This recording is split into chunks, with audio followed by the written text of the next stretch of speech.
It might have happened to us. It might have been, if you're watching online, it might have happened to you, but it doesn't mean it has to happen to your children. It comes down to your decisions and how you react and how you live your life. Every kid's different, right? And you got to be really vigilant, not just with the internet or what they're watching, but like just at school or whose friend's house they're going to, and in the real world. You got to train your kid to just have a discernment type of mentality where they recognize this is evil.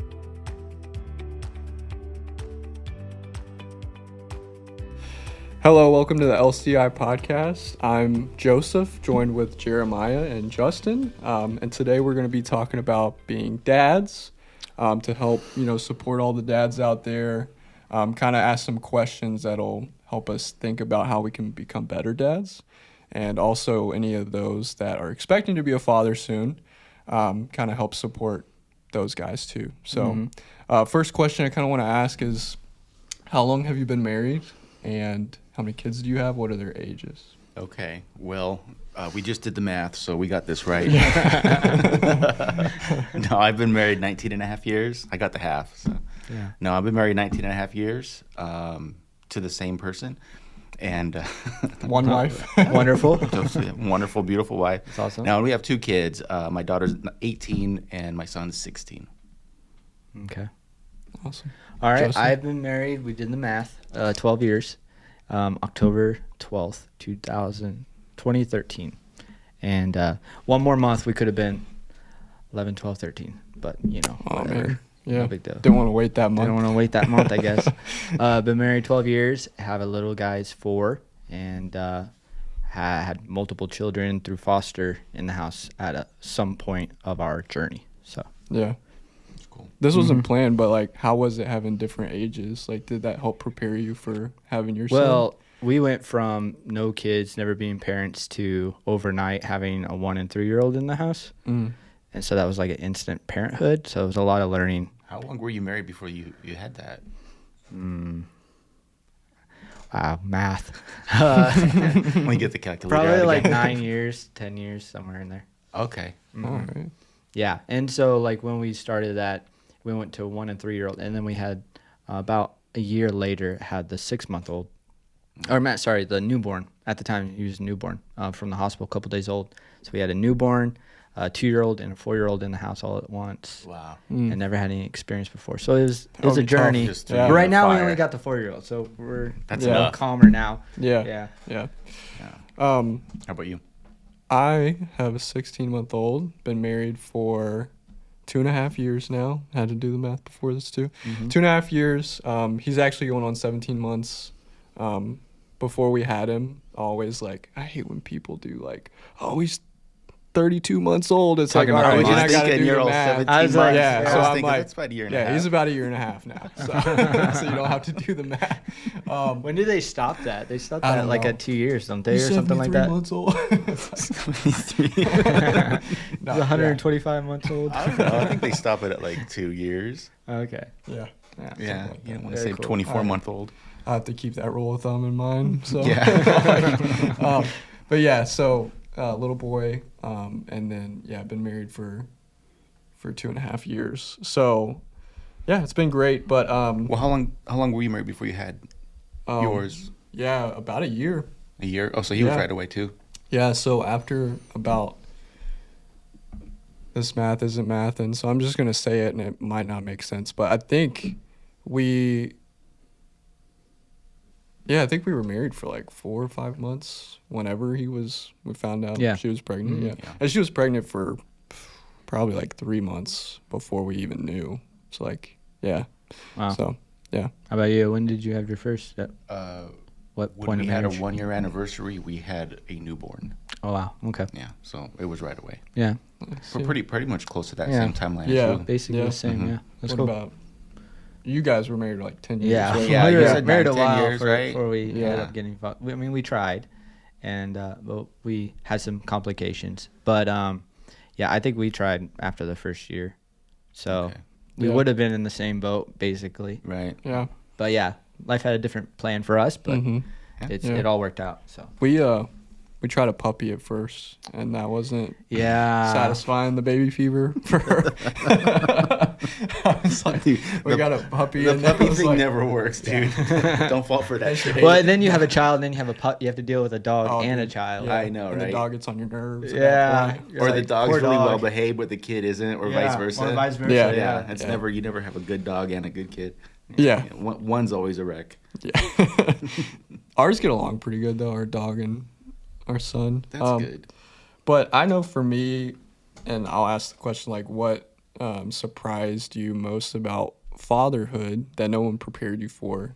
And while you think about it, I would say for me, that like, I remember I got this book that was called Becoming a Dad. And I didn't read it, to be honest, but we were just so busy with everything. But I ended up like just opening it up one night, and the first thing I read, it was like in the middle of the book. I just opened it, and it said "Prepare to fail," and I was like, "What?" Wow! And so I read it a little bit, you know. Be encouraged. And, yeah, I know. I was Be like, okay, encouraged. and dude, that has rang so true. I feel like Oh, for real. because my wife is like, she's grown up around lots of kids. I had nieces and nephews growing up, but I wasn't around them a ton, having to take care of them. But she worked in daycares. Like, she was just really, really good with kids. And so when he was born, it's like she was a superhero, knew exactly what to do, when to do it, how to do it. I think part of it is the mom instinct, too. Yeah, I think they have some like, Yeah. well, they prepared like their whole life. They have little dolls. True, And they yeah. practice, you know, changing diapers Yeah. and strollers, and we're just like playing with Legos or whatever we do. Toy guns and stuff. But she was like, knew exactly what to do, and I didn't. And sometimes Yeah. I would be sitting back and she's doing it, and I'm just watching, and I'm like, I feel like I'm not doing a good job. You know, I feel like I should be in there doing something right now. So for me, felt like I was failing, but as time passed, it was just like, you know, I learned along Yeah. the way. You know, it hasn't even been 2 years yet, and I've learned so much. I could pick up on a lot of like cues and stuff that he's feeling whenever he's like certain cries, you know, stuff like that. Oh, yeah. So I feel like that's helped a ton, and I think it just comes with experience. And you guys have a lot more experience than I do. So what would your answer be to that? Oh man, as far as like just rolling with it, like I mean, at least for you, like you knew, you're like, I should be doing something. Like you noticed she was like doing all the things, and you're like sitting back like maybe I should be doing something. At least you have that intuition, and you can like now sense it and kind of go along with it. So that's huge. Yeah, my kids are older, so I'm trying to go back when they were little. You know, I was barely at the house because I was always working. So she really took care of everything, and then you know I do diapers and stuff on the weekends and stuff like that. But yeah, you just kind of learn with it, and you do fail. You know, you can't be that perfect dad. I think for me though, looking back 18 years now, well, my daughter's 18 and a half. So going back, I would say being a father and what it's revealed is all the blind spots that it kind of shines a light on. And on you as a person. Yeah, as a person. I get that. You're just like, okay, here's a blind spot. You're selfish. Here's a blind spot. You know, you need to work Quick on to this. anger. Yeah, quick Yeah. to anger. You need to work on, you know, it reveals all these things about you. Yeah. And you're just like, oh my God, I need to fix this. Yep. And I think that's kind of the way God has it for you. Yeah. He like does that on purpose because he makes you feel like, okay, he shows it to you through your kids because your kids reveal that. And you're like, okay, and I fixed that hole. And, Yeah, and yeah. you kind of work on it. And Yeah. I think for me, it's just revealed a ton of blind spots. You know, it's And cool. it doesn't get better too, by the way. Yeah. What's crazy is like, I feel like marriage did that for me too. Like revealed all for kinds of sure. stuff. So it's Yeah. like God has it to where when other people are connected to you and like close in your life, that's when, you know, things are revealed. 100%. Especially marriage. Yeah. Well, and to play on that, you know, I think learning for me wasn't the fact that I needed to learn a lot about raising a child, which I did. I think for me, it was more of I needed to learn how I could be the best help to my wife and be the best partner in the situation, because it's not just you raising a child, it's both of you. And so I think finding that role and finding that place, and I think getting the mindset that you're looking for opportunities to help where you can, you know, because she's the type. I mean, when we started doing this, I mean, she took full charge. Like, she just took over. She knew what she was doing. Yep. I was like, babe, did you have another child at a different time in your life and I didn't know about? Because you know how to raise a child. And but no, it was just, her. She's a teacher, so that helped probably a lot. Yeah. Mm-hmm. But it was me just kind of following and seeing where I could help and being available. And I mean, she was very quick to let me know what I needed to do, but it was just me being sensitive enough to say, hey, this can be picked up. I can pick up this slack here, because raising a child is not easy. It's difficult. And I think us being in such a unique situation, we had 4 different personalities in our house that were all different and all needed different attention in different ways. Mm-hmm. And having to equate parenthood to that, not really knowing what you're doing, is part of the journey. And I think it's just like anything in marriage. When I first got married, I didn't know how to be married.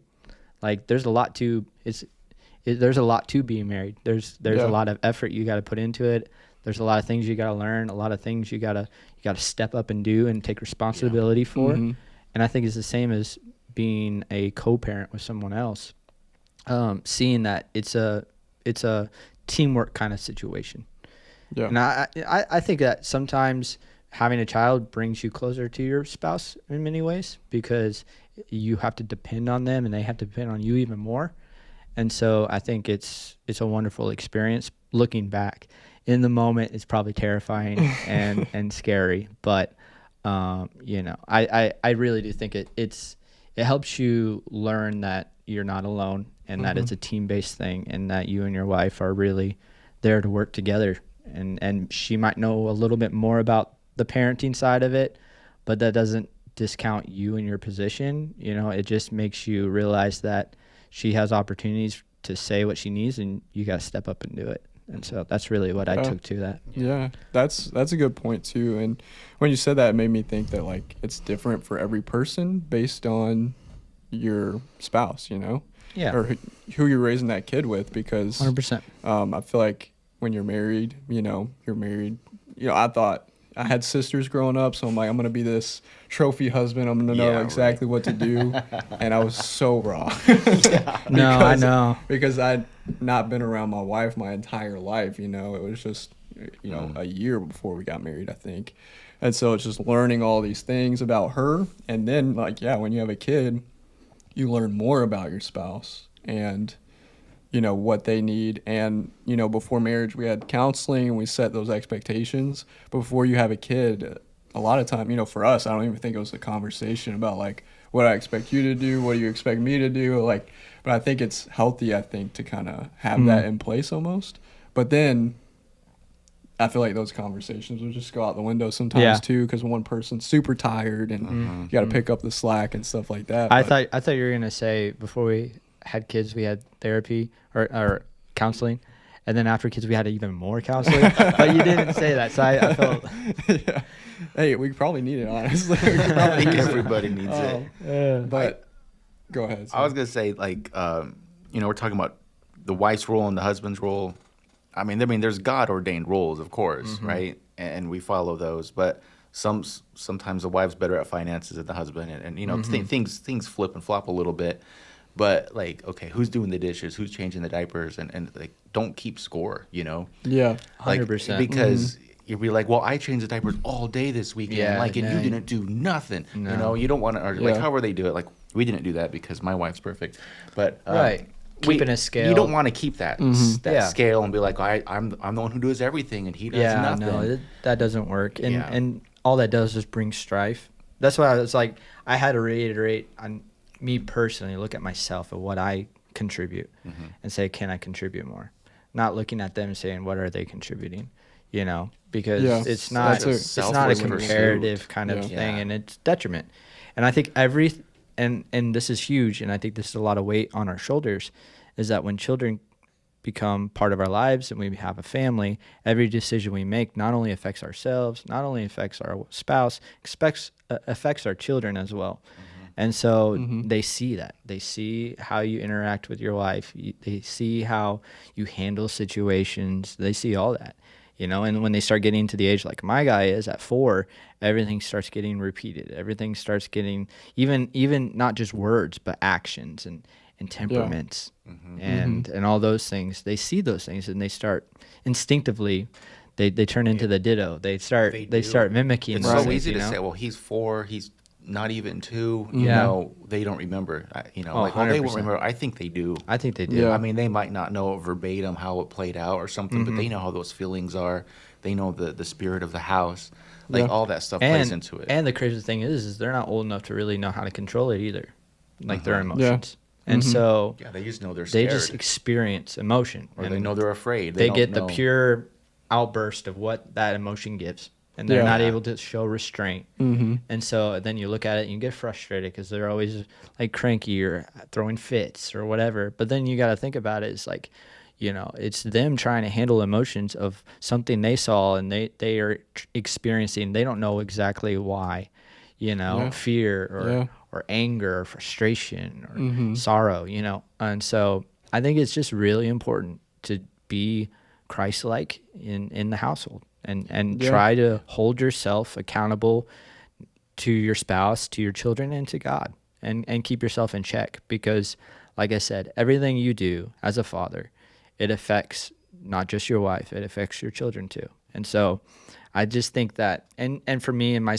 specific situation, I don't know how long I'll have him, we're hoping we have him to the end of our days, but Lord forbid something happens and he's taken away, I don't want him to have taken the experience of being in the house of Michaela and I as something that isn't beneficiary to his life and his walk with God. Yeah. So you always just have to I think like about that, That's a good perspective. and you're like, oh, I want him to grow up to be this man or this woman of God. Well, they grow up into what they've been raised around and taught. Yeah. And so you just have to make it a point to draw close to God, be Christian, have a close relationship with God, and let the fruits of the Spirit be shown in your household. Yeah, 100%. What would you say you would kind of put in place with like things going on in the world today to kind of like protect your kids almost? Like, I don't want to say like, shield them from absolutely all experiences, but kind of protect them from the things are harmful. I know whenever I was living in Tennessee, there was this guy that he was in his 40s and he had 3 sons actually, and he was like, there is no way I would have a kid in today's world and like what's going on right now, like there is no way. And he would just go on about it, and I'm like, well, we got a kid on the way, I haven't said anything yet. And then when I ended up bringing it up, like, when he wasn't on one of his rants, he was like, congratulations, that's so awesome. And I'm so like, glad there's this another is so life on crazy. Earth. And I was like, this is so wild. Like, we do have to multiply. Yeah, I think it's going to be drastically different in between us and Jeremiah, because Jeremiah has older children, and so they're able to experience a lot more. Like for my guy, he's only 4. We personally will not let him watch kids' YouTube anymore. Some of those commercials are weird, and they're horrible. They're horrible. Yeah. Which you would think with kids being in the name, it would be safe. And I remember looking at something and he was watching some scary stuff, and I'm like, well, where did that come from? Lo and behold, it's commercial for kids' YouTube. Yeah. And so we just kind of have to watch Michaela's really big on there's some movies that he watches that the villain is just very disrespectful and says some very disrespectful things. And we've noticed that Rolando, after watching those things, will try to mimic, some of the words that villain is saying and some of those things. And you just got to be careful with it. Obviously, not to the drastic extent as like with Jeremiah and his children, probably with social media and everything like that, and friend groups and stuff like that. But I think it's something that we have to, as fathers, be protectors of the innocence of a child, and I don't like the term helicopter parent. I don't like that. There's a lot of things I want my little guy to experience, and I want him to learn for himself. Like, I'm not gonna, run behind him with, a bubble and just make sure he's protected. Like if he wants to ride the bike off the patio into a wall, he's going to do it, and he's going to learn not to do it again. Like, but at the same time, I don't want him getting in a van with some stranger. Like there's obviously levels to these things. There is. And I don't think there's a place where we can say this is right and wrong, because every parent's different and they're entitled to how they raise their child. Yeah. But I also believe that as Christians and as followers of Christ, we have to create the environment in our home where we have jurisdiction of a good Christian, godly, protective home. And I think that starts with the screen more than ever, Starts because with the screen, but like you said, so our kids grew up with iPads and the phones and all that, because iPhone came out, I think, the year after Madison was born, or the year she was born. Makes me feel old. Yeah, me too. Yeah. But so the screens they were available. Right. So before that, you had to put in a DVD or whatever you wanted to do. But then it started becoming streaming started to happen, and so now your kids can just access whatever they want. They're going to be raised on a screen. But every kid's different, right? And you got to be really vigilant, not just with the internet or what they're watching, but just at school or whose friend's house they're going to, and in the real world. You got to train your kid to just have a discernment type of mentality where they recognize this is evil. They recognize that's bad, and then they kind of shy away from it. Because, I agree, you don't want to be a helicopter parent, but there's a necessity to that too, because you have to be able to, make sure they're going to be okay. Like you said, you don't want your little guy rolling his bike off a cliff.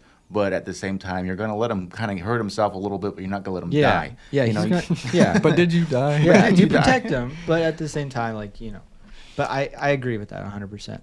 Man, I would say, dude, there's so many tools for your phones and for your devices that are crucial. And I think just even in a marriage, you need to have those tools to have that transparency and accountability. But it's got to be beyond that, because if your kid's going to see something evil or horrible, it's probably not going to be in your house. Yeah. And it's not going to be with their iPhone or their devices. It's going to be from their friends or it's from someone else. Yep. I mean, even at youth camps, I've heard stories of just even my own kids and people from our own church. They'll go to a youth camp and come back and tell us a story of what happened, and you're like, oh, man. And no matter how many guards you have up, they're going to see it from something else or hear it somewhere else. And that's why you have to have, instill in them as a child and as an example. You see something evil, hear something evil, just kind of shy the other way. Yeah, and I think that's what I was kind of getting at. There's such a drastic outlook on because I can control everything mostly about our little guy, for the most part, he's always with us and whatever. But he goes to school, but the teachers are always there, and for the most part, I'm pretty controlled. I can have a lot of hand in it.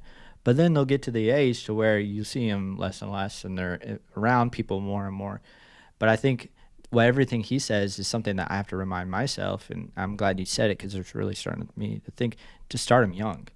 And I think that's why you stress, responsibility, you stress ethics, you stress morality, you stress all those things. But then at the same time, you build their relationship with God. You have them read the Word. You have them pray daily.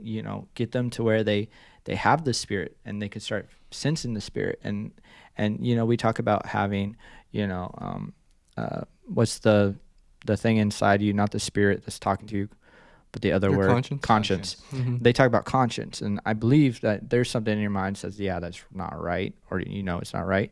But I really believe that if you have the Holy Ghost, if you have the Spirit of God, and you have a connection with God, that He will direct you. And I think they're not too young to experience that and feel that, and that God will just speak into their heart and say, this isn't right, They know.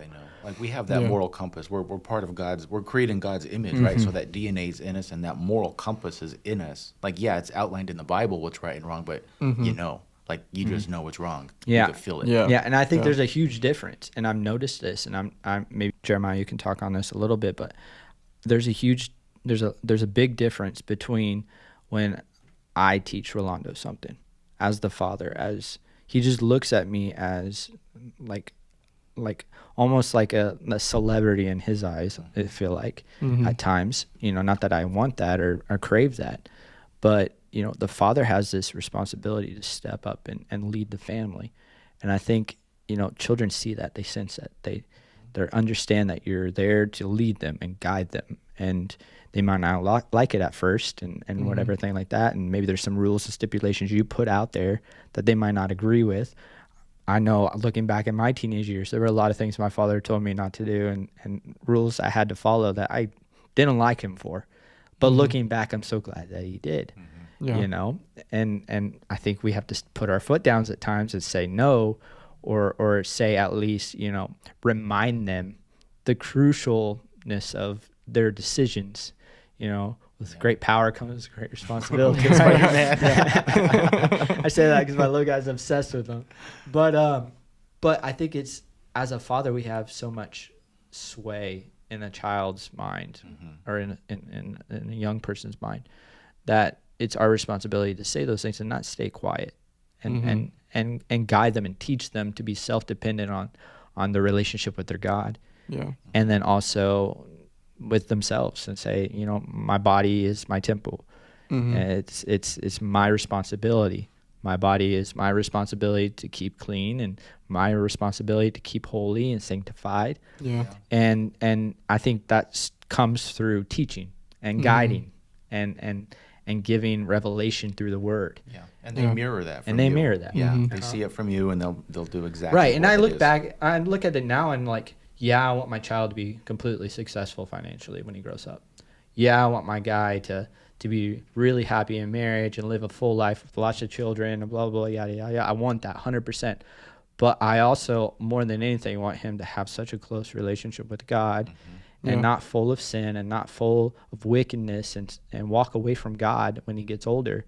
And I think that's, as a parent, one of my biggest successes would be, is to see this young man turn into a godly man and live a life for God and do things for the kingdom of God. Yeah, because if they mirror you, like you're saying, then it's like if they grow up and become all that you hoped for, then, you know, that means that you lived Exactly the life that you were supposed to live. You know. So you asked earlier about like what have you learned, and we talked about the blind spots, like Yeah. childhood. Yeah.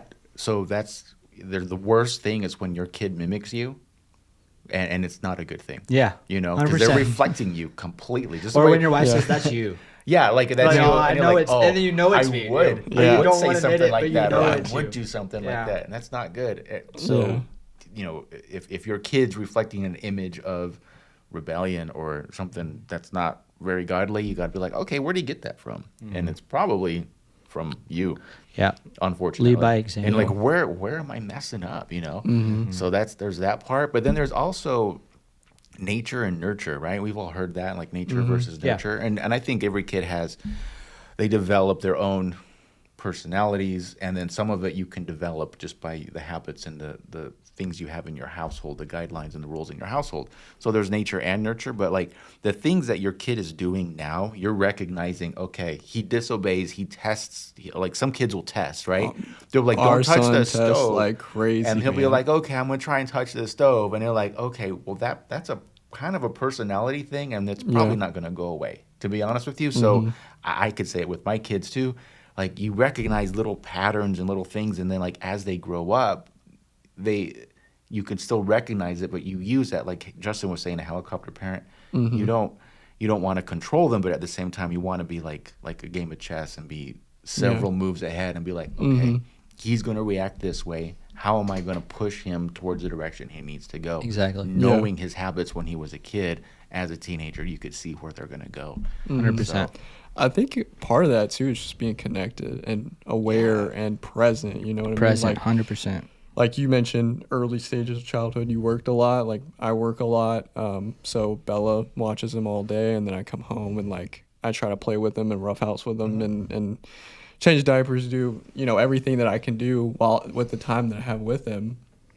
And he tests like crazy, like you mentioned. Like he'll look us in the eye and do exactly what we just said not to do, and it's just like, oh my goodness.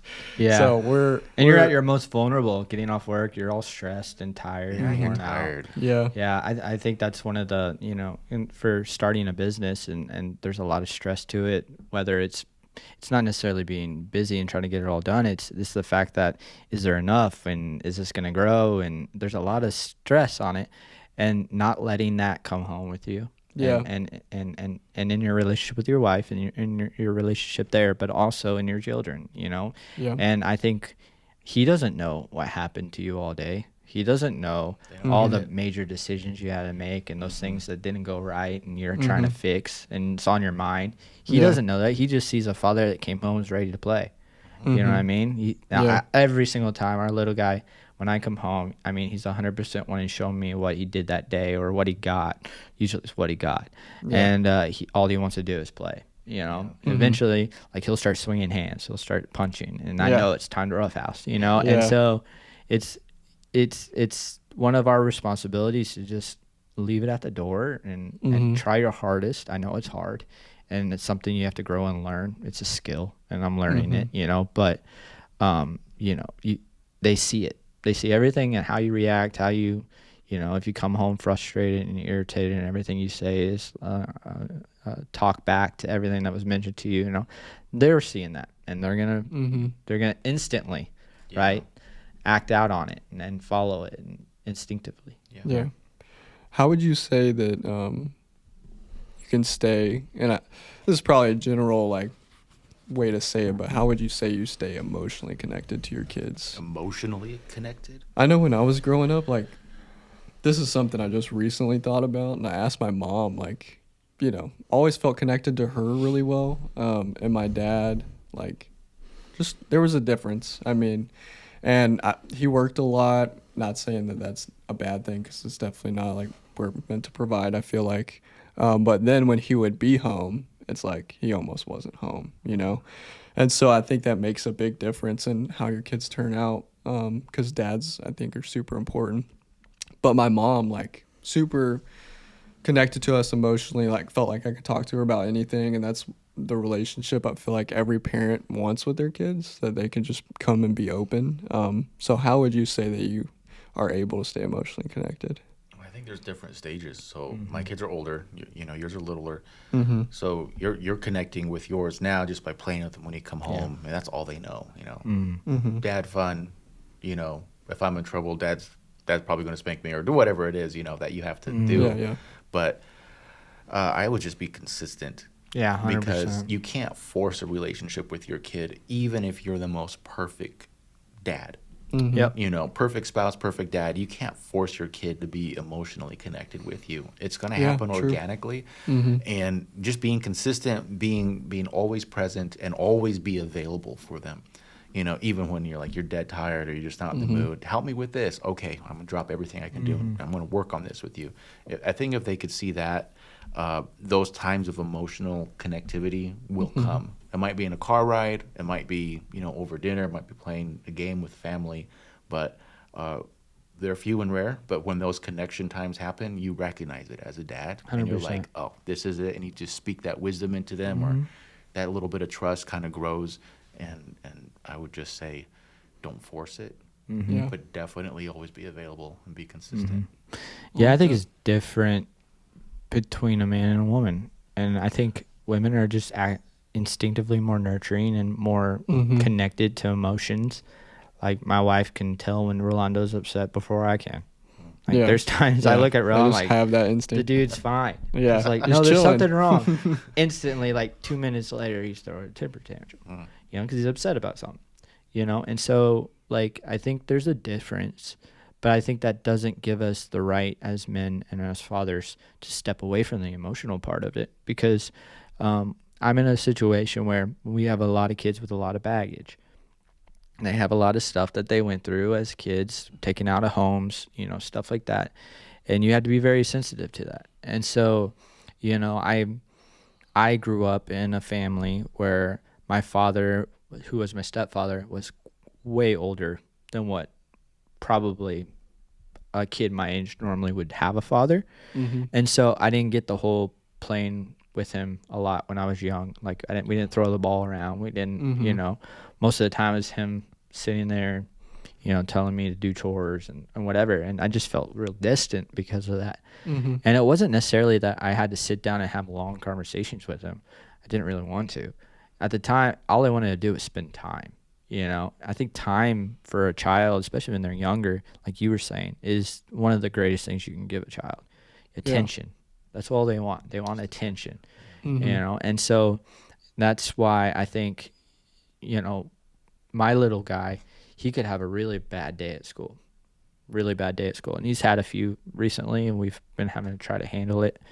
And then he come home and, you know, he's been gotten onto at school and everything like that. And I come home and I make it a point, you know, we'll talk about it, but right now let's just spend some time together.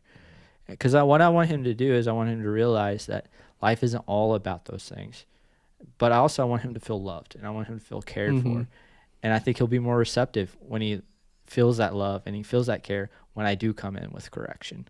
And although there's a time to be a parent and put your foot down and stuff like that, obviously, but because it's fostering, like, you know, and I don't know if we would, but there's a lot of limitations on punishment that we can do for these children. Like, we can't spank.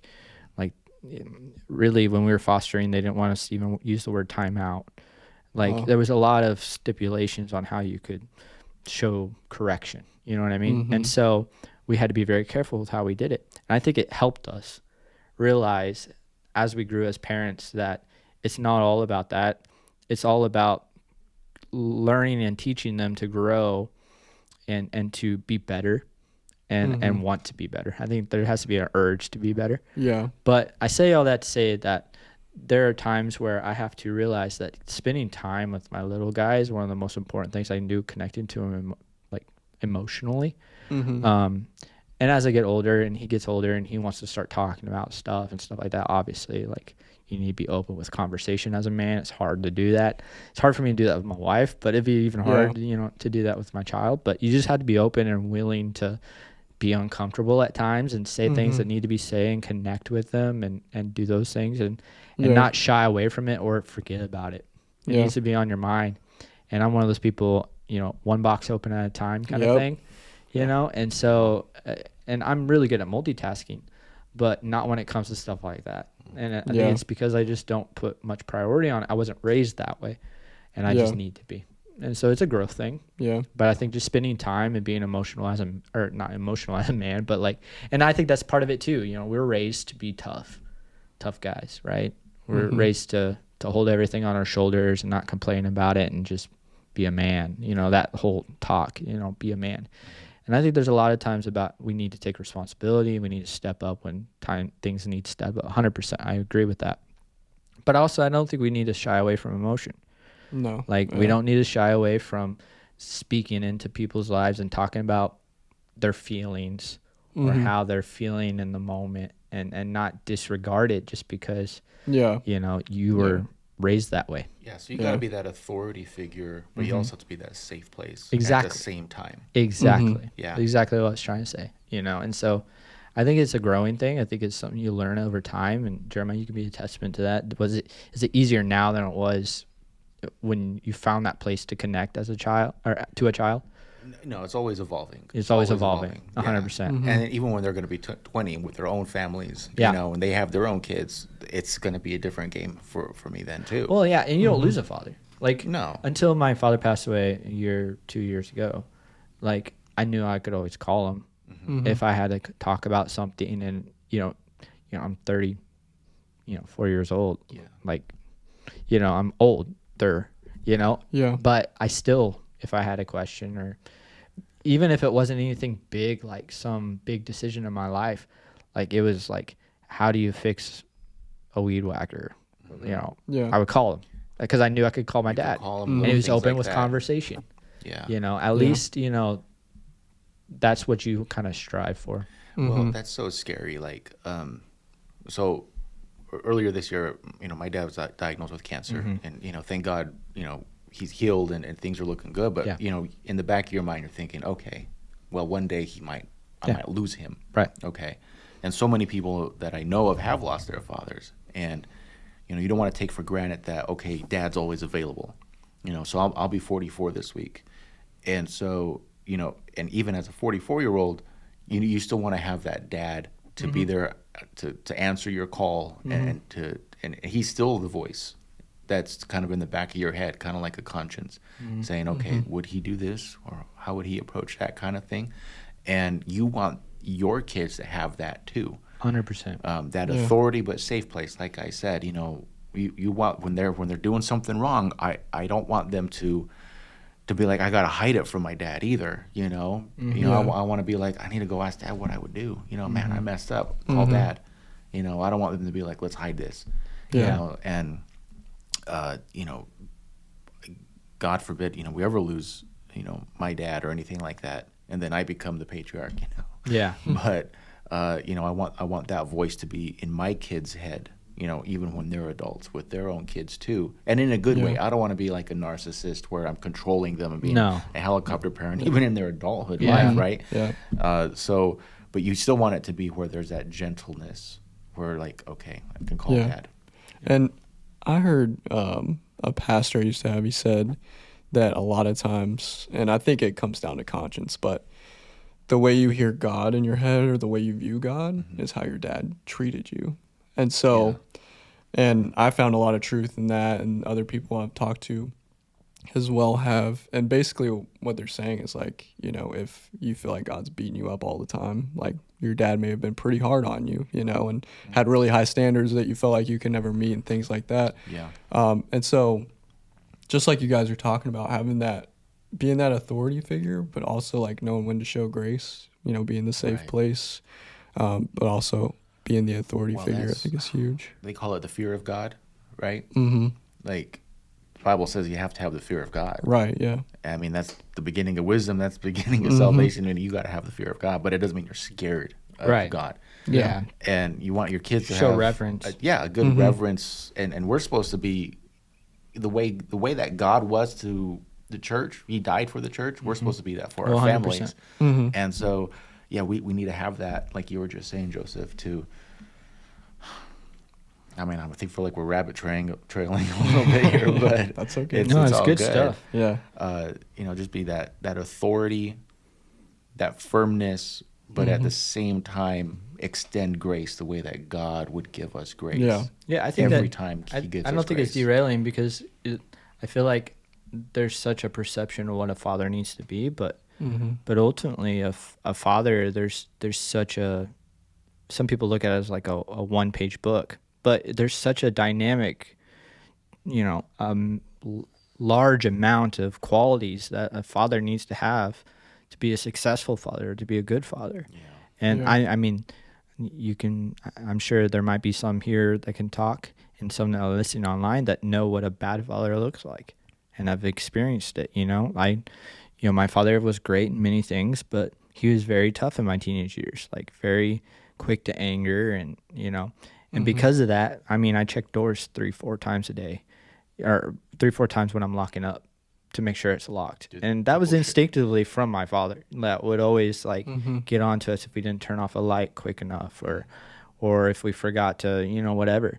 And that just stuck with me. And the last thing you want to do is, let things like that become generational. There needs to be a stopping point. And I think what we need to do as fathers, we need to be the ones who breaks that chain, breaks that rolling. We have to be a filter. 100%. Yeah. 100%. It might have happened to us. It might have been, if you're watching online, it might have happened to you, but it doesn't mean it has to happen to your children. It comes down to your decisions and how you react and how you live your life. Yeah. And if that's something that you really have a hard time tackling and you feel like you can't tackle it on your own, then seek help, but also draw close to God. All the qualities and the attributes and the fruits that come in a relationship with God are things that spill over in your relationships with your children. And I think, if you have a close relationship with God and you've drawn closer to Him, and then it will spill over in your relationship with your children. You'll start showing grace, you'll start showing love, peace, kindness, gentleness, all those things. Yeah. And so it's there. I know it sounds like we're rabbit trailing, but really we're not. We're trying to illuminate the fact that there's so much more to being a father than just, making bills and providing food on the table. I agree. I always think of a water filter.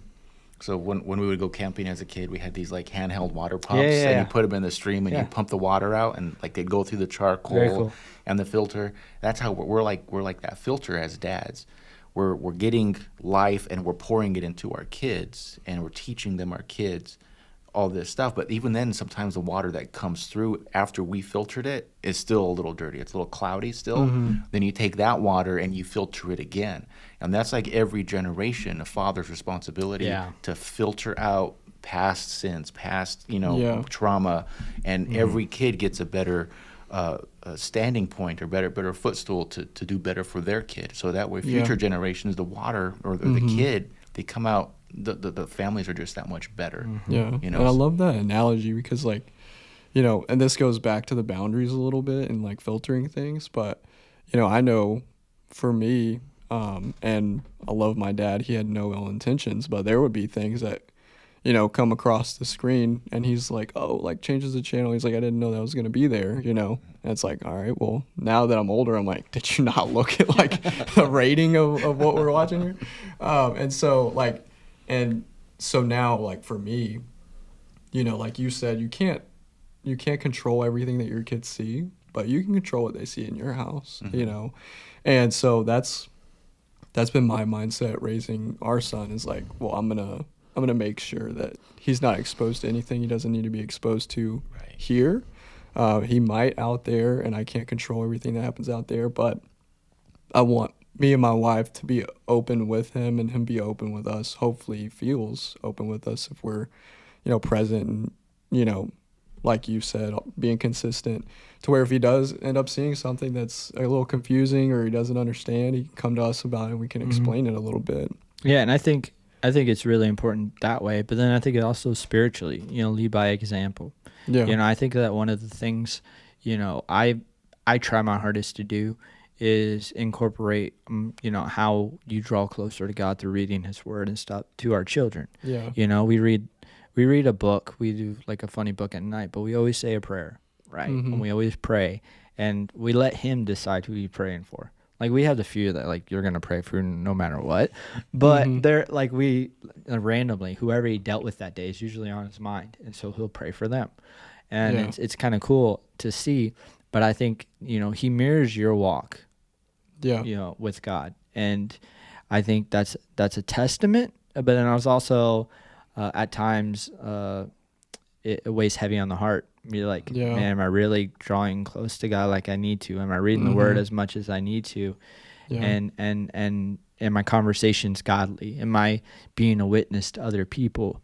And, I hope that my little guy would look at that and experience what it means to be a child of God, but then also, a worker in the kingdom of God. And I want him to grow up to have a burden and a passion for the lost and try to reach other people.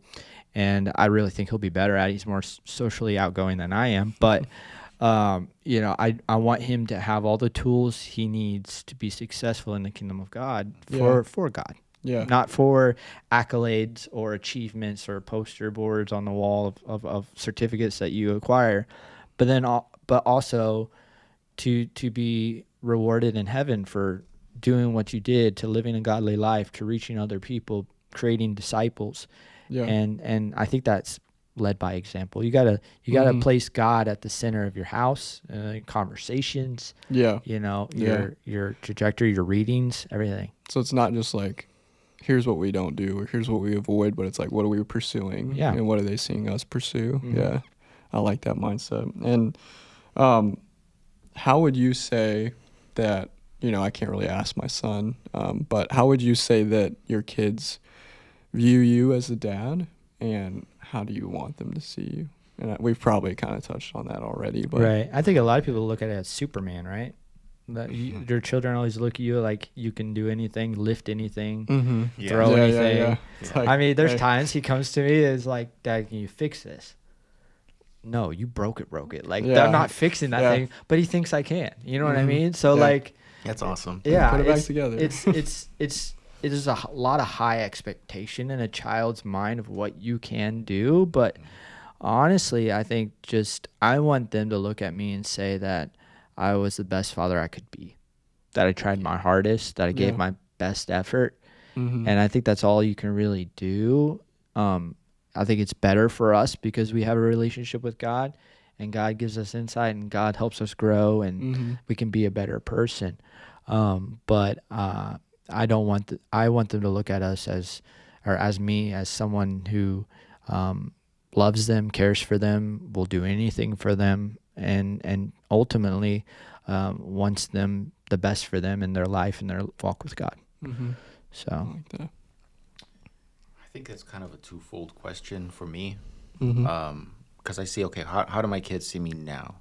I guess we could just call them and ask them.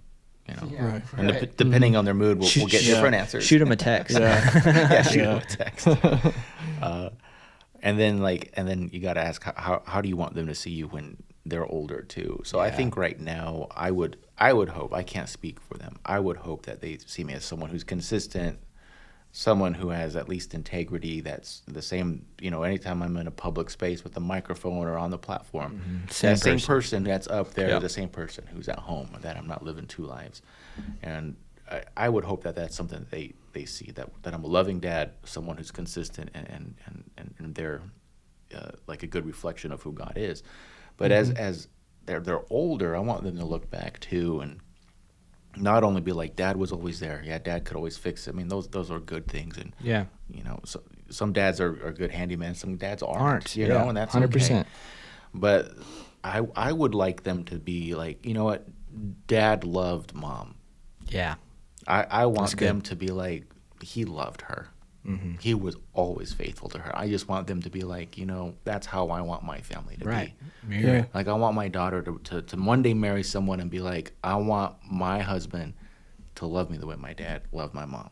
And I want my son to be like, I need to love my wife the way my dad loved my mom. That's good. I think if I could transfer that into the future in 5-10 years when they have their own family, I would count myself a success. That's awesome. Because it doesn't matter how successful I am, how much money I make, what I provide. I mean, of course you got to provide, but it's like I think that's a legacy I would like to portray, is how much I love my wife. I love that. Yeah, that's a super good answer. Because it doesn't matter if you have a daughter or a son. They can glean from that and, pursue to be the husband you were, or pursue to be loved the way that you loved your wife. So I like that. This is something that I could have used before becoming a dad, but what advice would you give to anyone that's expecting a child? What advice? Yeah. To an expecting father? You're going to get it wrong. Kind of like that chapter when Prepare to fail. Prepare to fail. I would just say, be merciful to yourself. Yeah. And give your spouse some space. And I hope she would give you some space too. But yeah, you both are going to fail, and you're not right.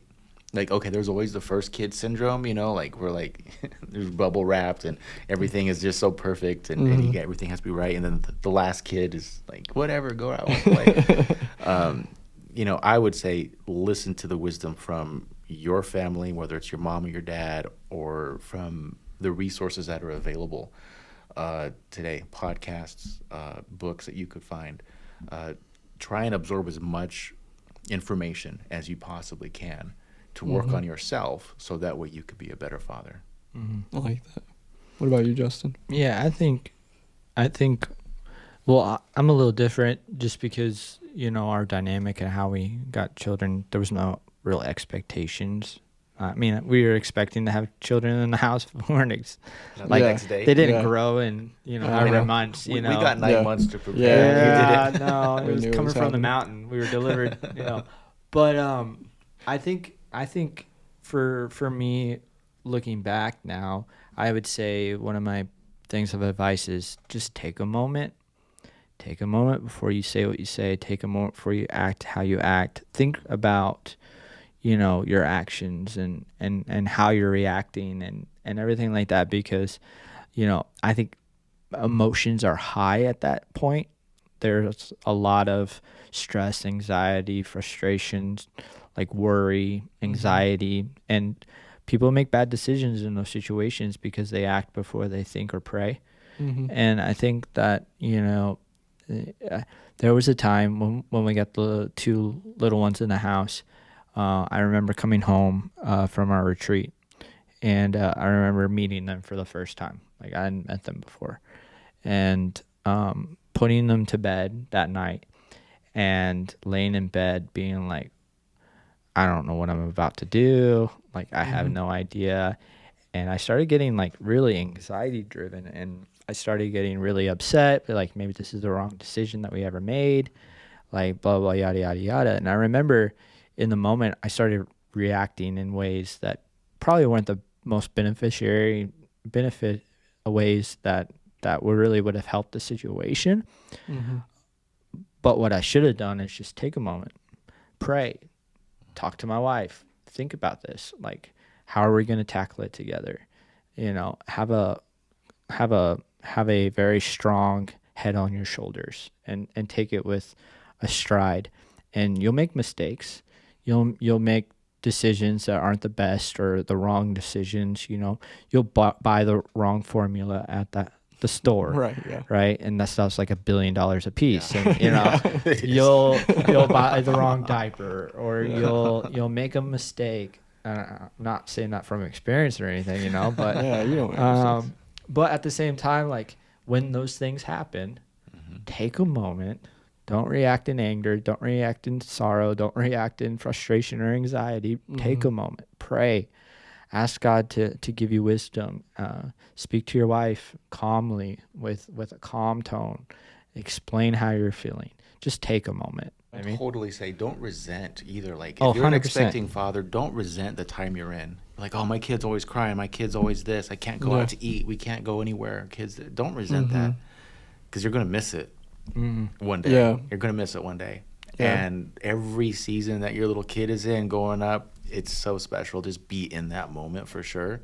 And I know we're kind of closing, but I have a couple things that if I'm going to talk to a person who's going to, like, an expecting parent, or you guys, your kids are young, pray over your kids. I mean, I think they need to see you pray for sure, but they don't always have to see you hovering over them and praying. But like, in your own private closet, pray for your kids. We talked about how are you going to protect your kid from the danger of the world today. Well, I've always wanted to pray, and I do pray this, that my kids are innocent, but they're not naive. You know, I don't want my kids to be naive and just completely stupid and ignorant to the dangers of the world. But I still want them to have some innocence. So I pray for them to be innocent, but not naive. Yeah. I also pray for their future, you know, their hands or feet wherever they go, but that God would prepare them for the parent that they will one day become, or the spouse that they are going to become. But I also pray for their spouse. One day they will get married. And I pray that God's going to start preparing that person, whoever it may be, anywhere in the world, for my kid, and vice versa, for my kid, for that spouse. So that way, when they meet, they're good for each other. Yeah. And because I mean, I love my kids, but they're not perfect. Right. They're close to it, but they're not perfect. Yeah. Yeah. And I think like that. we didn't really talk about this, but I think just to add a little snippet, I don't disregard your spouse for your children. I think, if anything, your spouse comes first. Oh, 100%. And I think sometimes in those situations, I know we were talking about expecting, but you know, later when you have children, like, there are times where you gotta take the side of the wife and really give her your attention, your effort, your abilities, and step away. Even if your spouse is wrong. Yeah. Like, no, 100%. And your kid's watching. Yeah. Take the side of your Well, wife. and here's the thing. Like, you know, at the end of the day, you know, it's you and your spouse and your journey together. You know, the children are they're a production, or they come from that relationship. Yeah. You know, they're not the cornerstones of that relationship. It's you and your spouse. And, you know, and I think being a parent and a lot of times being a parent is a repercussion, or I don't know the word for it, but it comes from your relationship with your spouse. Yeah. So, like, if you have a strong, built on love relationship with your spouse, it overflows into your children and how you are a parent and everything like that. If you don't have a very strong relationship and a broken marriage, and you have strain on your relationship when it comes to you and your spouse, then the whole dynamic of the family is off. Yeah. And it's not how it was created to be. And so Mm-hmm. I think don't neglect your wife comes first, and you know, and you have to see that, and you have to love that, and you have to make that a priority. Yeah. You know, I'm a big testament. You know, God is the head of our house. You know, and then, you know, obviously, you know, I'm the husband, so I'm the head there, but my wife comes next. And Mm-hmm. and as much as my children probably don't like that, it's the truth. Yes. Yeah. And I know that's cliche at times. Divorce is higher than it's ever been. Like, Mm-hmm. people get divorced all the time, Yeah. you know, but that affects the children. 100%. It wasn't Yeah. because of that relationship being broken. Now the children are affected. That's Mhm. biblical. So Yeah. yeah, Yeah, 100%. I mean, we leave our father and mother and cleave to our spouse. Exactly. Yeah. The Bible never says you cleave to your kids. Mm-hmm. Yeah. You know, we're one flesh with our spouse. Your spouse Right. always comes first. Right. Yeah. And I think too, like, you have to take care of yourself. You know, if you've ever heard, like, on a plane, they say put the oxygen mask on Yeah. first, and Before then you give it to each other. yeah, it's like, you know, I believe our wife should come first, and we should prioritize them above, like, our own needs a lot of times. Yeah. But we need to be able to take care of ourselves, pray, do what we need to do that we know that we have to do for ourselves in order to be who we need to be for our spouse. And then in turn, like you said, it just pours over into the children, that love and that relationship that we have.